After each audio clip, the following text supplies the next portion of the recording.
这是铁线桥的东边啊，要往柳营的路线了。正前方那座桥就是铁线桥哎，计算桥的桥梁哎。你看呢、那个集水溪的河道，再往西边就是到烂头港啊，会先经过姑爷庄、下林里啊，那哈，然后对面就是烂头港，再往西啊会到那个大丰南天宫附近，那大波啦，再往西啊，来子港、北港，再往西要往南昆生的啦。哦，正前方也有看到庙宇呢。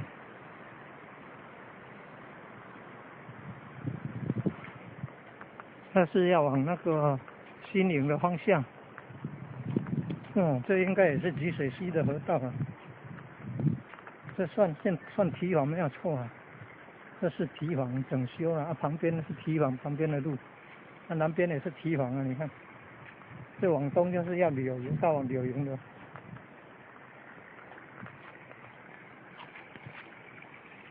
这条路也可以通哎，这条路也可以通到那个交流道附近。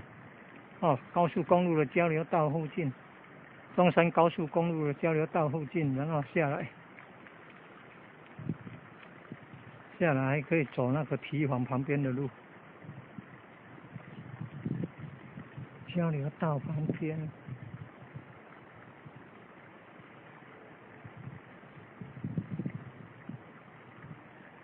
它通往那个新营的。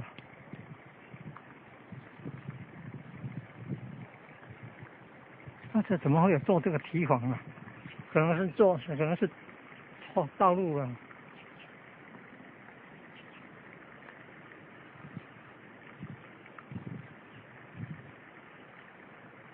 这应该是北边的堤防吧？北边的堤防啊，转成这个样子啊。你看正前方那个是北边的堤防，就是铁线桥庙南边啊，通济宫庙南边那个桥梁，那个堤防嘛，堤防，然后到了东边南部川内，到东北边南部川南坡，不是旧部古坡，然后再方向往北边转向北边去了，你看。所以这个也是集水溪的堤防啊。那集水溪是从北边那个职场那边往南嘛，往南，然后到了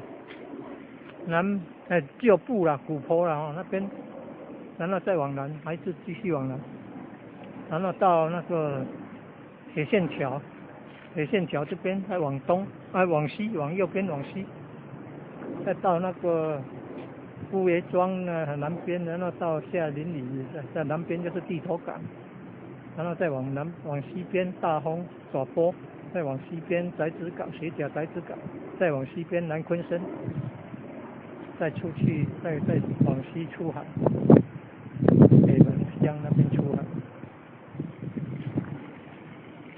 这是堤防的工程啊。